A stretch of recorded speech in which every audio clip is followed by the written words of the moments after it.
everyone, I'm Kirsten Davidson, your host and creator of my wellness podcast, Mind the Gaps, surrendering our typical ways of looking at life to step out of our comfort zone and into our growth zone. Welcome to episode number 3, Gratitude for Pain.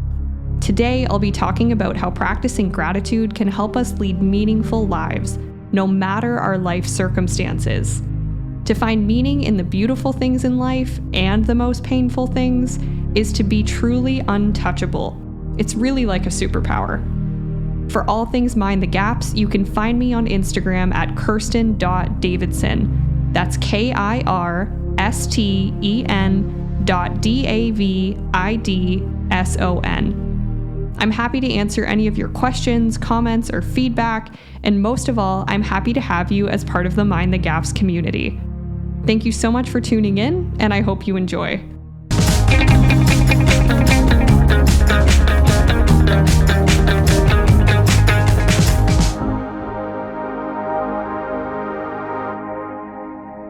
I like to define my gratitude practice as intentionally evoking thankfulness and appreciation for anything in our lives. Maybe you feel grateful that your parents are alive. Maybe you feel grateful that you live in a first world country. Or maybe you feel grateful that you found matching socks this morning. This is a good place to start, to evoke gratitude for all that good stuff. And it's usually what we see marketed as the poster version of gratitude. Appreciate the small things just as much as the big things. And while I completely agree, what I'm here to talk about is the less intuitive act of feeling grateful for pain just as much as for pleasure. Shortly after I'd started my dream job of working with clients, I stood in my very own office, taking it all in, and my eyes welled with tears, happy tears, in awe of how all the moments that preceded that moment, the good and the bad, led me to be that woman standing there. I reflected on the losses, the moves, the breakups, the family breakdowns, the illnesses, the rejections, the mistakes, the embarrassments, the everything that hasn't quote-unquote gone my way. And I felt genuinely and strangely thankful for all of it. I felt grateful for the painful stuff that had happened to me completely out of my control, and for all the stuff that I was responsible for. I was able to look at in that moment with self-forgiveness, compassion, and gratitude. Why? How? What's the secret? Meaning. Meaning is the gift of gratitude. When we can assign meaning to our pain and discomfort, we can be thankful for it. German philosopher Nietzsche said, quote, "He who has a why to live for can bear with almost any how." No matter our life circumstances, if we can give them purpose, we can embrace all of them. So where do we find our quote-unquote why, our purpose, our meaning? Just the other day, I was at one of my favorite local coffee shops and I was reminded of this concept. This cafe sets out their coffee cup lids with little sayings handwritten on them in Sharpie, so you get to pick which lid suits you best that day. Or as I once heard one of the baristas say to a customer, "Let the lid choose you." The one I grabbed that day said, "Sometimes you win, sometimes you learn." Sometimes you win. The wins are those moments, people, or things in your life that fall right in line with our idea of happiness. The ones where we don't have to work to feel grateful for. In line with the examples I mentioned earlier, maybe a win is literally winning the lottery. I doubt there's a single person listening that would have to intentionally assign gratitude or meaning to winning the lottery. It's kind of already there. It happens automatically. Why does it happen automatically? Well, because the outcome, obtaining wealth, lines up pretty well with our idea of how a perfect life might look. Feeling excited, affording high-end material items, traveling more, not having to stress about finances, maybe quitting our job, the list goes on. But what about the sometimes you learn part of my coffee lid? The sometimes you learn moments are those when life doesn't line up with our expectations of it. And when we expect to live a life free from pain, we are always sadly mistaken. Sometimes you learn. That is the meaning. That is the why to our how. Learning, growing, evolving, these are all the things that give meaning to our pain. This is where we turn our human dilemmas into accomplishments, into triumphs even. As we discussed in episode 1, growth usually comes from feeling uncomfortable. My mom would often say that to me growing up. She'd say, "You're going to feel scared right before you grow." So let's go back to all those not so great life experiences that I thought about when standing in my new office. I was able to make friends with these memories because of all the learning and growth that came with them.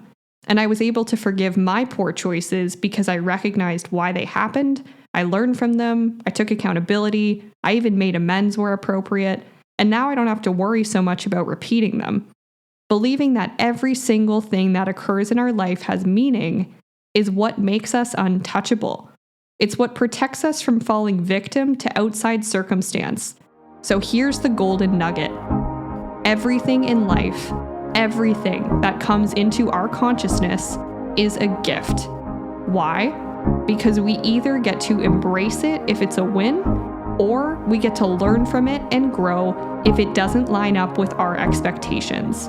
Egyptian entrepreneur and author Mo Guadar says, "Happiness is your events minus your expectations." In other words, we can achieve true contentment when we accept reality as it is, even when it's painful, rather than suffering by replaying the pain over and over again. Looking at every moment as a gift, that is gratitude. And that is why gratitude itself is the ultimate gift. Let's talk some more about normalizing pain and assigning meaning to it. Pain ceases to be suffering the moment it has meaning. Austrian psychiatrist and Holocaust survivor Viktor Frankl speaks deeply on this in his best-selling book, Man's Search for Meaning, first released in 1946, the year after World War II ended. We currently live in a time in society where pain is generally regarded as something to be avoided. There's lots of stuff out there on how to feel good, how to feel pleasure, how to be happy, and that's all fine and well, truly, because there are so many things in life that do and should make us feel good without going through pain. But this unfortunately fuels the misconception that life should be free from pain, and that any sign of it is unwarranted, that any pain is a flaw in our lives. This is where we get stuck, when we fall victim to our pain, when we hate the world for unfolding the way it does, or we hate ourselves for what we have or haven't done. Frankl turns this narrative on its head in his retelling of being a prisoner of the Holocaust. Someone that had everything taken away from them said that pain is something to be worthy of, that we must be worthy of our pain. We don't often use worthiness and pain in the same sentence, do we? Worthiness is defined as the quality of being good enough or deserving of. We should be good enough or deserving of pain? What does he mean by this? To qualify as worthy of pain in Frankl's eyes is to view pain as a gift of transformation, a gift for meaning making. When we view it as anything other than a gift, we aren't worthy of it, and so it's wasted on us. Let's pause for a second to make an important distinction. Practicing gratitude is not the same as toxic positivity. Toxic positivity is what occurs when we try to minimize or dismiss painful experiences or emotions through encouragement rather than empathy. This can look like sweeping issues under the rug by telling ourselves that everything's fine when right now it's not. Let's say you've just been let go from work unexpectedly. You're likely experiencing a lot of undesired emotions and thoughts. Maybe you're angry, sad, confused. You might be thinking, how will I pay the rent this month? Where will I find another job? These are completely normal, if not expected, responses to such a circumstance. Toxic positivity, however, might show up in a friend saying, "Oh, look on the bright side. At least you have a good resume. Don't worry about it so much." When this voice comes from within ourselves, we're even more likely to dismiss our painful emotions and thoughts. It's an almost impossible expectation to practice gratitude in the immediate moment of shock, hurt, despair. And when we or others try to get us to look on the bright side, what we're doing is invalidating ourselves for feeling pain. Gratitude looks like facing our pain, feeling our pain, validating our pain before assigning meaning to it. We can't sustainably jump straight from pain to pleasure. And we certainly can't sustainably deny pain altogether. lasting pleasure can come from working through the pain. This always reminds me of the phrase, "I had a good cry." Good. The tears were needed then. The tears streamline us to gratitude. As American author Gabby Bernstein says, "The miracle isn't how we avoid fear. The miracle is how quickly we return to love." Gratitude helps us return to love. Love for ourselves, others, the world, no matter the circumstance. And this absolutely feels like a miracle, particularly when reading autobiographies of those that have survived the heinous torture of genocide-driven imprisonment, people who had everything taken from them, yet who were able to express gratitude and find meaning in that experience. Edith Eger, 96-year-old Holocaust survivor, describes herself as a realist, not an idealist, for believing that all events in life are neutral and that we assign meaning to them. She describes herself as a survivor, not a victim of circumstance. Edith talks of forgiveness as a way out of victim mentality.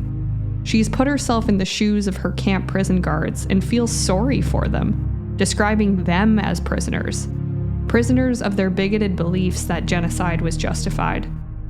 Not only does she feel sorry for them, she describes them as her greatest teachers for all that she's learned about psychological freedom, even under physical imprisonment. In an interview with Dr. Rangan Chatterjee on one of my favorite podcasts, Feel Better, Live More, Edith encourages all of humankind to, quote, "let go of the concentration camp you create in your own mind," end quote. To let go of the mindset that keeps us from experiencing gratitude, forgiveness, and growth. I'm reminded of a phenomenon that can help to explain these counterintuitive reactions to pain, and this is called post-traumatic growth. Founded in the mid-90s by psychology researchers Dr. Richard R. and Dr. Lawrence C. Post-traumatic growth defines any positive psychological change resulting from exposure to painful experiences. I bring this up because it's important to remind ourselves that we're not inherently doomed to post-traumatic stress following painful life events. By now, we can see that we are the meaning makers of our lives. If nothing inherently has meaning other than that which we attribute to it, look how much control we have. This is where it's like a superpower. We can, as Frankl famously said, say yes to life in spite of everything. When we recognize the power we have over how we experience our lives, we come to realize how off base our typical and automatic thoughts can be. As American author and comedian Aparna Nancherla says, "Your brain is an unreliable narrator." There's a famous Alcoholics Anonymous speaker named Sandy Beach, and he tells a story about just how unreliable of a narrator our brains can be. Sandy used to be a part of the USA Marine Corps, and as part of their training, they'd go on 20-mile marches, each carrying 30-pound backpacks. There was a drill sergeant who made a habit of tricking some of the young men. Halfway through the march, the sergeant would tell one of them, "Wow, you're doing great. You've got a 60-pound pack, and the rest of them have a 30-pound pack. And you're trekking on just as well." At this point in his story, Sandy turns to his audience and says, "Guess which kid didn't finish the march?" That quote-unquote kid told himself that his backpack was much more painful than when it was 30 pounds, even though it was in fact 30 pounds and not 60. But because he believed it, he felt it in his shoulders and he exhausted himself. He became a victim of circumstances that were completely psychological. When we're told or expected that we shouldn't succeed, we won't. We won't see a point in continuing on. For the Marine in Sandy's story, the march lost its meaning because the notion of a heavier backpack was paired with the expectation of failure. This happens to us when it's assumed that heavy events, difficult things, will automatically doom us to fail, to be unhappy, to abandon what we've started. But when we tell ourselves that pain has purpose, we can do hard things. I've heard this put into the context of exercising. Try to recall the burn you feel in your arms and legs when you're lifting weights at the gym. Now imagine yourself relaxing on your couch, and suddenly you feel the exact same pain in your arms and legs. For starters, you might be confused and worried about the pain, but most importantly, you'd probably find it excruciating. Why? Because the latter has no identifiable meaning. At the gym, pain equals gain. On your couch, it's much harder to identify the meaning behind your leg and arm pain. This is to illustrate that pain with meaning attached to it hurts far less than when we believe that our pain doesn't have any meaning. With meaning, it might actually be something to look forward to because it makes you stronger, whether that's physically from all the weightlifting or emotionally from psychological workouts like going to therapy. Now, we're not always able to identify the meaning behind our pain. And this is where I find it helpful to return to the notion that we are meaning makers. It has whatever meaning we attribute to it. This ideology goes against traditional narratives on trauma. A lot of the time, and especially in the therapy world, events themselves are referred to as being traumatic. We might identify them as big T traumas, such as the death of a loved one or war, or little t traumas, such as chronic stressors like being bullied or growing up with a parent who has narcissistic behavior. Hungarian and Canadian author and physician Gabor Mate identifies trauma as follows. Trauma is not what happens to you. It is what happens inside of you as a result of what happens to you. Gabor reminds us that trauma is derived from the Greek word for wound, and so he refers to trauma as the psychic wound that exists inside of us resulting from life circumstances. My favorite illustration of this by Gabor is that trauma is not the blow to one's head, it's the concussion they get from it. From this lens, trauma is subjective. A blow to one person's head or one person's life might inflict an intense amount of physical or emotional trauma, but the same blows to another person might not inflict any trauma at all. This could be partially by luck if it's physical trauma, but when it's emotional, what bothers one person and what doesn't bother another is entirely determined by their unique life history and specific expectations of how their life should or shouldn't go. We have so many personal biases, mostly unconscious ones, that will determine how we respond to our life circumstances, how brutal our traumatic wounds feel to us, or whether we will feel wounded in the first place. Here's the good news. Gratitude and meaning can heal these wounds.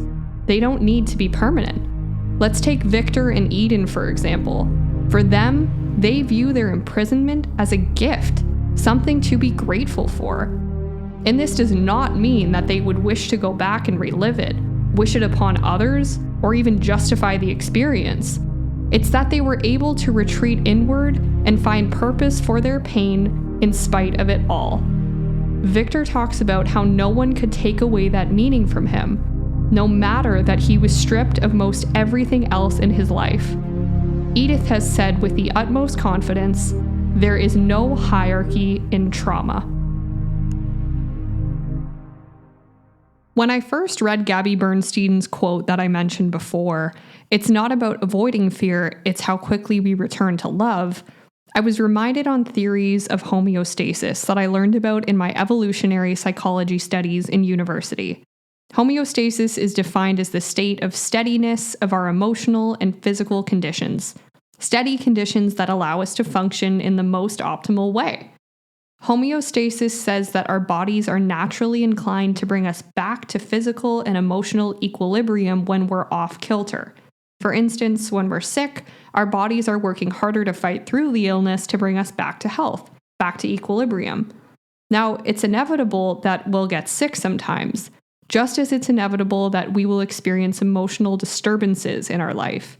And just as getting more sleep and fluids can help us recover from a cold, so too can gratitude help us recover from emotional disturbance, to bring us back to neutral.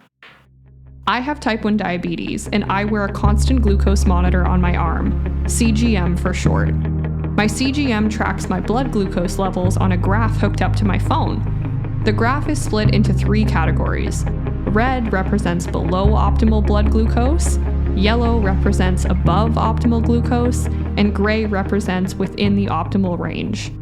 As a diabetic, it would be an unrealistic goal to never be out of range, so the goal is to just maximize my time in the optimal zone, in equilibrium. The same goal can be applied to pain. When we're out of range, we haven't failed. That's life. We're going to be out of range sometimes because of circumstances beyond our control, and sometimes it's our own doing. When I get mad at myself when my blood sugar is high, the stress hormone called cortisol is released in my body, which raises my blood sugar even more, and the high lasts for hours or even a whole day. But the moment I surrender to the high and take appropriate action without getting angry, it descends to normal range faster than if I were mad. Every single time. The same is true of everyone's stress response, diabetic or not. When we get mad and resist pain, our cortisol will spike unnecessarily and prolong our pain. Similarly, if I ignored my highs and lows altogether, I couldn't treat them, and I'd have equal or even more severe consequences of suffering. A reminder that being in denial of our pain also leads it to persist. Accepting pain is the key to getting back to equilibrium. On my CGM, it gives me a percentage of my quote-unquote time in range, and so I'm calling this my time in range theory. Let's go back to the golden nugget in this episode. Everything in life is a gift. Why? Because we either get to embrace it if it's a win, or we get to learn from it and grow if it's not. A common expression tied to this sentiment is that everything happens for a reason. Now, this can rub some people the wrong way since it's often been associated with religious beliefs, with there being a God or a higher power at work in our lives. Since there's absolutely no way to prove or disprove the ideas one way or another, let's reclaim that phrase and place it into our hands. We are the meaning makers. Instead of asking for reasons and meanings outside of ourselves, let's work on co-creating meaning from the right here and now. There might be some larger-than-life force at play with a master plan, but since we'll never know, let's look at ourselves as the masters of our own plan. Just look at what we can do by challenging our narratives on our pain and in how we live. We physiologically change our minds and our bodies, so let's give ourselves some more credit here. There's a proposal made by Eckhart Tolle that I find incredibly helpful with this. He advocates for us to, quote, accept each moment as if we had chosen it, end quote. Accepting each moment as if we had chosen it.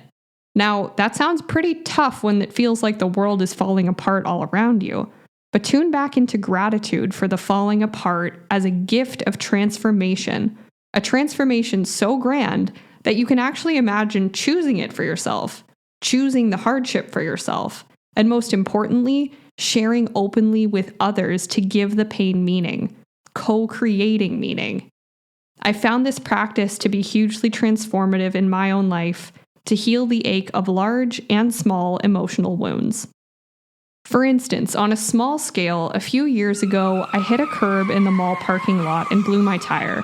I didn't tell anyone or ask anyone for help besides roadside assistance. I got the spare put on, and I planned to go to the auto shop the next morning. At the time, I was overwhelmed with school and was already frustrated at how little savings I had. So for the next 12 hours, I was a ball of anger, self-hatred, and regret. The next day, I went to the body shop and was quoted an out-of-budget amount for the repairs. Finally, I caved and called my parents for advice. And this is what happened. My mom and stepdad drove out to my place with my winter tires, and we got to spend a whole afternoon together. Yes, there were still some fees to be paid, but it also bought me priceless time spent with family. Because I assigned meaning to the tire blowing, I ended up feeling grateful that night for my family, my safety, for even having a car to begin with. I accepted reality as it was, rather than staying in suffering and resisting it. What was done, and I accepted it as if I had chosen it. What made it easy to accept was sharing it with someone. My Nana used to say, "A burden shared is a burden halved." And I often think of her when I get stuck trying to solve all my problems on my own, thinking that I don't need any help. I couldn't move to a place of gratitude without first accepting and then sharing the pain. Now, on a more significant impact than blowing a tire, I was first diagnosed with type 1 diabetes when I was 6 years old. And growing up, I experienced my fair share of woe is me moments, feeling sorry for myself that I had to occupy the full-time job of managing my diabetes so that I stay safe, healthy, and ultimately alive. As I got older, when I'd experience a woe is me moment, a message of gratitude started to ring in my ears, one that I heard frequently from my family and healthcare team. They'd tell me how I'd more than likely have a completely different personality and lifestyle if I didn't have diabetes, that my mind-body awareness, organization, and self-care, all very important requirements for healthy diabetes management, might not be as intuitive as second nature if I didn't have the responsibility of managing my condition. So who knows where I'd be or who I'd be without it? It's a part of who I am. There's nothing I can do to change that. And so to get out of suffering, out of my woe, I still challenge myself to not only accept my condition, but to feel grateful for it. Now, don't get me wrong, I'm more than open to a cure, but regardless of what the future may hold, I'm quicker at accepting and feeling grateful for how diabetes has shaped me into who I am and how I experience the world. In the words of Gabby Bernstein, when it comes to living with type 1 diabetes, I'm now much faster at returning to love after I experience fear. By following this philosophy of gratitude, I can maximize my time in range on my blood glucose monitor, and we can all maximize our time in range of peace, calm, and contentedness in equilibrium, no matter our life circumstances. That day that I spoke of earlier when I stood in my office teary with gratitude was the same day that I found myself booking an appointment to get a symbol of gratitude tattooed on my forearm. And now here I am. In my hand, a coffee cup with a lid that tells me that life is a gift. On my forearm, a tattoo that tells me the exact same thing. And a few inches up on my wrist, a medical alert bracelet positioned just right as a daily reminder to be grateful for pain. Let's bring this home. Life isn't about denying pain. It's about how we find meaning in pain. We can't find meaning in pain if we don't first acknowledge that it exists and that it's normal. When we accept the pleasure and the pain in life as gifts, we're practicing gratitude. The gifts are either knowledge and growth or being able to relax into things just as they are. The sooner we can approach every single moment as a gift, the sooner we're worthy of pain. When we're worthy of pain, this means that we thank it as a meaningful teacher, as a guide. The sooner we can be grateful for our pain, the sooner we will go beyond it. When we go beyond it, we spend more time in range, experiencing the peace, calm, and contentedness that exists in each and every one of us.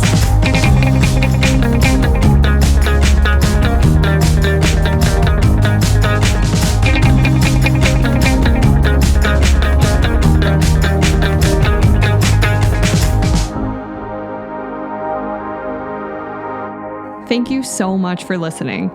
If you enjoyed the episode, it's always appreciated for you to follow Mind the Gaps on your podcast streaming platform and to share it with your friends and family.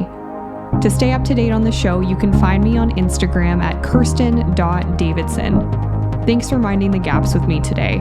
I'll see you next time on the journey out of our comfort zone and into our growth zone.